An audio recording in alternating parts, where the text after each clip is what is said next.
words of inspiration and love.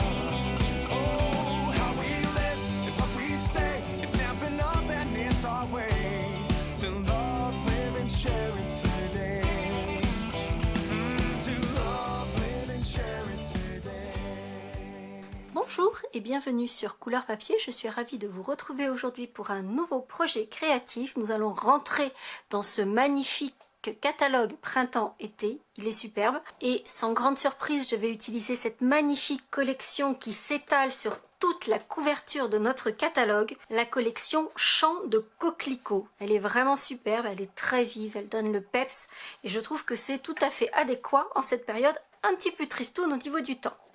Et c'est cette carte-ci que je vous propose de réaliser avec le cornet en papier journal que nous allons réaliser ensemble avec une technique origami. Nous allons positionner tout ce bouquet de coquelicots à l'intérieur. Cette fois-ci nos coquelicots changeront de couleur, mais comme j'ai très envie de rester dans les tonalités de cette collection et vous allez comprendre pourquoi, du coup on va partir sur des tonalités de violet avec du cuvet de cassis et du fruit des bois. Et puis comme vous avez pu le voir en titre, j'ai appelé cette carte cornet de coquelicoccinelle puisque il y a plein de petites coccinelles qui se promènent en volume sur ma carte. Je trouve que c'est super mignon, je ne sais pas ce que vous en pensez, dites-le moi en commentaire. Et comme je vous le disais, je vais rester dans les tonalités de cette collection. Pourquoi? Simplement parce que je vais utiliser également le papier à motif de cette collection. Pourtant, vous ne le voyez pas. Et en fait, c'est en ouvrant la carte, j'ai simplement mis 2 bandes de ce papier à motif pour donner un petit peu de relief à l'intérieur de cette carte. Et je vous invite donc à me suivre pour réaliser cette carte. Au niveau matériel, il nous faudra bien sûr une base de carte aux dimensions habituelles, donc 21 par 14,85 avec une ligne de marquage à 10,5. Dans du papier murmure blanc fin, c'est largement suffisant puisqu'il y a différentes épaisseurs par-dessus. Il nous faudra ensuite un papier de matage de couleur assorti à notre projet. Ici, j'avais un papier noir. Sur cette version-ci, il sera cuvé cassis et ce papier de matage mesure 13,45 par 9 cm.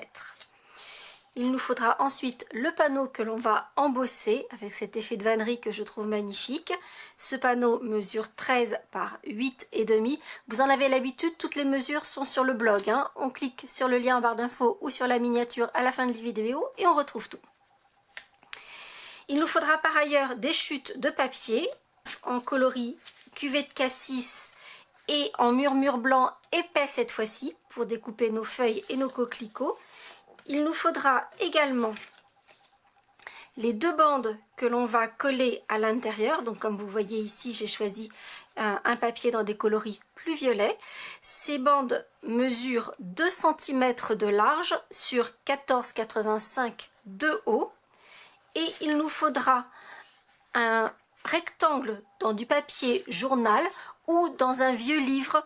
Enfin voilà, trouver si un aspect un peu vieilli, c'est encore mieux. Ça marche très bien aussi avec des anciennes partitions. C'est très très joli.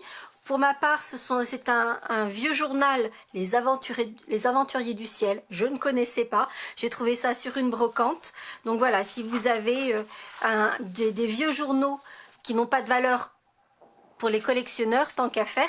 Cela dit, peut-être que les Aventuriers du ciel ont une valeur pour les connaisseurs. Moi, je ne connaissais pas. J'ai vraiment payé 3 francs 6 sous pour plusieurs de ces journaux. Et c'est dans ce papier journal que l'on va plier notre cornet. Première étape, nous allons faire tout ce qui concerne le tamponnage et les découpes. Ça va être assez simple. Donc, on a tous nos coquelicots à réaliser, toutes les feuilles de notre bouquet et les éléments de notre message. Pour toutes ces découpes et ce tamponnage, j'ai utilisé le lot Painted Poppies. Donc on a ici les 2 coquelicots et en fait je les ai colorisés avec cet effet de texture du set de tampons. Pour les feuilles, j'ai donc utilisé celle-ci et pour leur donner un peu de couleur, j'ai utilisé ce petit tampon avec des effets de taches que j'ai tamponné plusieurs fois au même endroit. Pour le tamponnage des feuilles, des coquelicots et de la colorisation des coquelicots, je vais utiliser mon Stamparatus et la technique que j'ai déjà partagée avec vous et que je vous remets en lien juste ici, qui permet vraiment d'aller vite et de garantir un tamponnage et une découpe toujours parfaite et rapide. Pour le message, j'ai découpé cette forme ici, en fait est placée dessous, donc ça donne cet effet de dentelle qui se trouve derrière mon message, et le cercle sur lequel est tamponné le message est simplement issu de la collection de formes à coudre. Vous savez que c'est une collection que j'utilise très souvent, donc en utilisant le plus petit qui se trouve ici.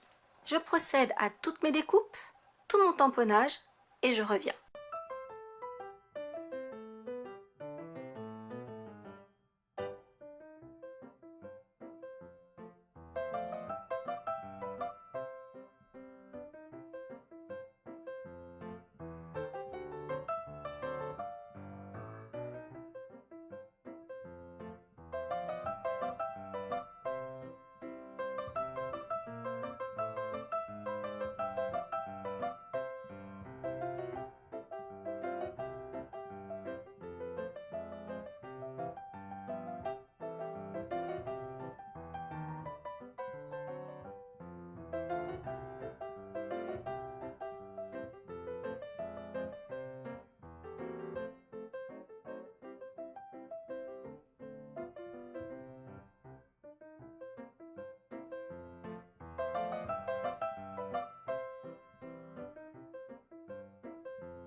J'ai maintenant tous les éléments décoratifs de mon bouquet.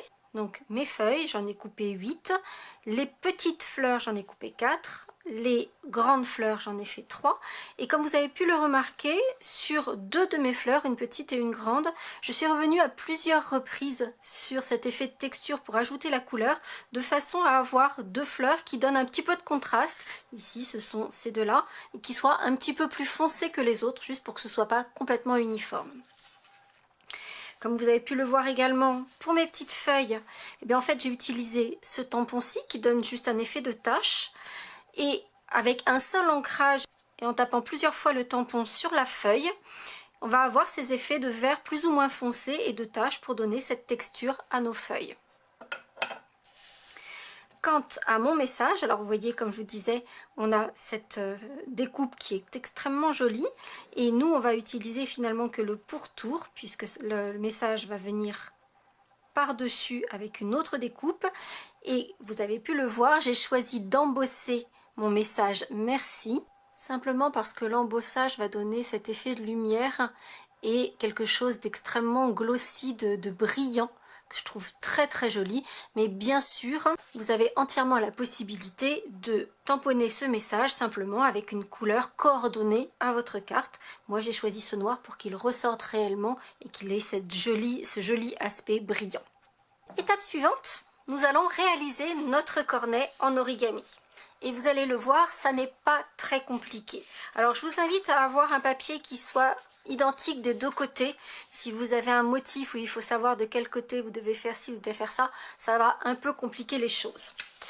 Comme je vous le disais, ce papier est coupé en rectangle, il mesure 6 pouces sur 5,5, soit grosso modo, de toute façon ça n'a pas une très grosse importance, 15,5 sur 14 cm. Et sur le grand côté, on va commencer par plier notre morceau en 2. Et on va bien appuyer nos pliages de façon à ce qu'ils soient bien nets. Ensuite, donc on a cette forme-ci, un peu comme un livre. On va ramener un coin sur le centre en partant de la ligne de pliage centrale, donc comme ceci. Et on va faire la même chose en vis-à-vis de l'autre côté.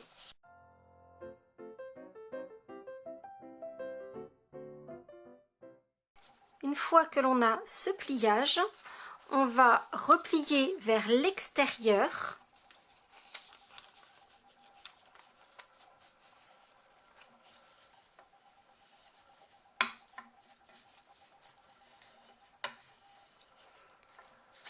Notre pliage central.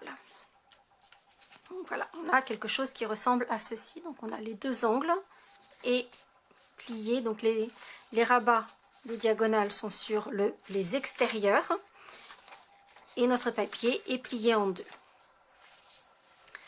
On va ensuite se mettre du côté où on a donc le pliage en diagonale en bas et face à nous, et on va ramener le triangle qui se trouve derrière sur celui qui se trouve devant, toujours en alignant sur le pliage central, comme ceci. Pour finir, l'angle qui se trouve ici en haut, toujours du même côté, va être également ramené sur ce côté-ci, toujours en ramenant sur le pliage central.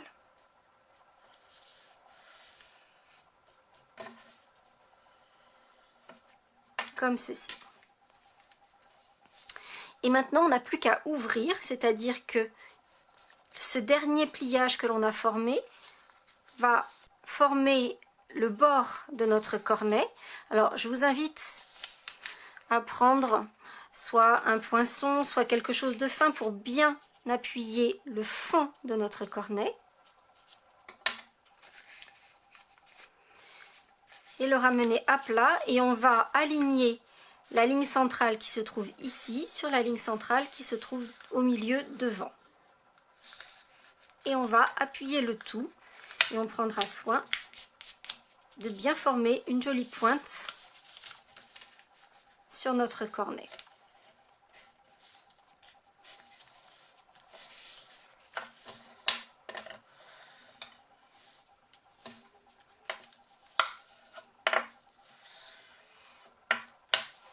Et voici notre cornet ainsi formé. Vous voyez que ça a été extrêmement rapide et que ça n'est pas très compliqué. Comme ce cornet va être ensuite collé sur notre carte, on va juste mettre un tout petit peu de point de colle au dos sur les éléments pour qu'ils se collent les uns aux autres. Étape suivante, nous allons coller les différentes épaisseurs de notre carte, mais avant cela, on va passer le panneau décoratif qui se trouve sur le dessus dans notre classeur de gaufrage. Il s'agit de ce classeur tissage sur la plage, issu de la collection Oasis Tropicale et qui forme un embossage qui est vraiment superbe. Je vous laisse admirer tous les détails en gros plan, c'est vraiment superbe. Alors je sais que lors du live de fin décembre, beaucoup d'entre vous m'ont dit avoir des difficultés à passer ces classeurs de gaufrage dynamiques dans vos Big Shot ou dans vos machines de découpe et de gaufrage en général. Donc comme je vous l'ai dit et comme je l'ai promis, je vous prépare une petite vidéo du dimanche exprès sur ce sujet-là. Donc je vais placer mon papier dans le classeur de gaufrage et sous la Big Shot, et je vais également, là encore mes petites manies, je les ai pas perdues en 2020, je vais mettre de la couleur sur les tranches de mes papiers à motif pour que ça fasse quelque chose de joli et d'uniforme, et je vais venir coller mes deux bandes à l'intérieur de chaque côté de ma carte, puis je vais coller mon panneau qui sera embossé sur le panneau de matage, puis coller le tout sur ma carte. Je fais tout ça et je reviens.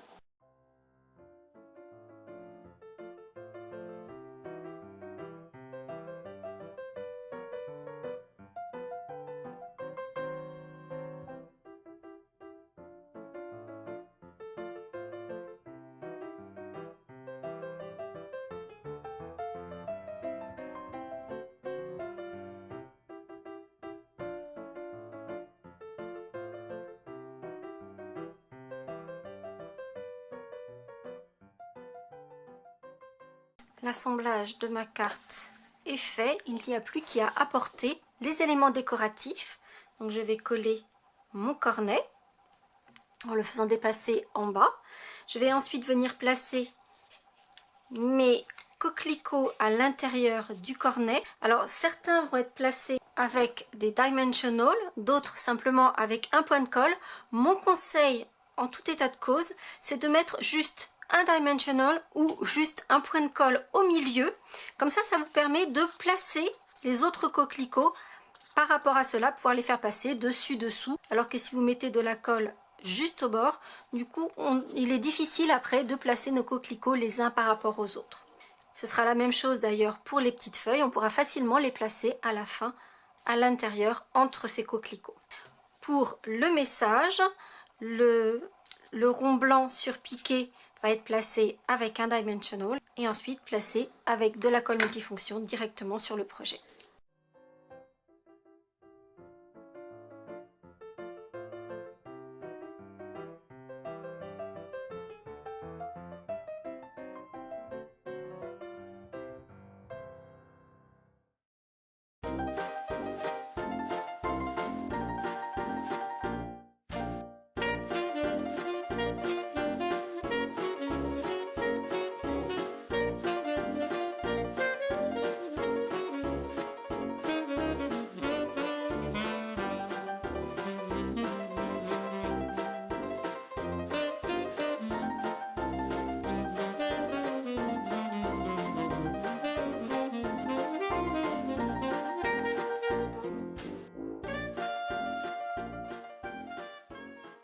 Voilà notre bouquet constitué. Je trouve que c'est très joli dans ces coloris de violet foncé, j'aime vraiment beaucoup. Je ne sais pas, vous me direz s'il y a parmi vous des gens qui pensent que les coquelicots doivent être rouges et c'est sans appel, ou on peut faire quelques digressions et les changer de couleur. Je sais qu'il existe aux États-Unis des champs de coquelicots orange qui sont de toute beauté. J'aurais pu m'inspirer de ces champs-là, mais je suis restée sur notre papier qui est juste magnifique. Il ne nous reste plus qu'à ajouter nos petites coccinelles qui, vous l'avouerez, donnent la touche vraiment mignonne à cette carte. Et pour réaliser mes coccinelles, je vais utiliser nos bijoux perles et je vais utiliser des Stampin' Blends en rouge foncé et en noir nu foncé. Je vais rester sur des coccinelles rouges, même s'il existe des coccinelles de bien d'autres couleurs. Et d'ailleurs, je pense qu'en jaune, ça pourrait être aussi très joli puisque c'est une couleur qui est complètement complémentaire. Mais là, je vais rester sur mes coccinelles rouges parce que j'aime bien aussi le contraste de ce violet avec ce rouge très vif. Et donc, je vais mettre en couleur mes bijoux perles. En l'occurrence, je vais en colorier 4. Et je prends soin de bien aller jusqu'à la bordure du bas de mes bijoux.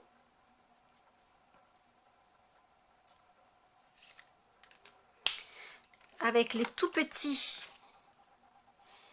je vais en colorier 4 en noir pour faire les têtes de mes coccinelles. Et ensuite, avec la pointe fine de mon Stampin' Blends, je vais d'abord faire une ligne qui va séparer en deux mes perles rouges, puis je vais venir faire des petits pois de part et d'autre, les pois des coccinelles. Alors je ne sais pas si vous le savez, mais les pois des coccinelles sont toujours symétriques d'un côté et de l'autre de leur carapace.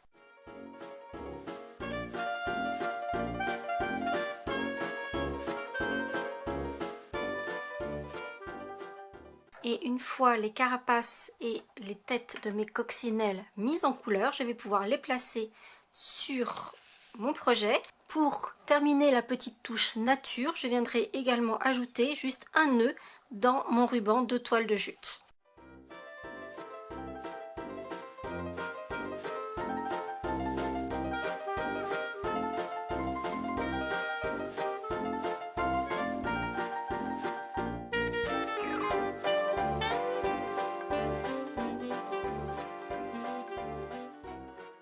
Et voici notre carte cornet de coquelicoccinelles finalisée.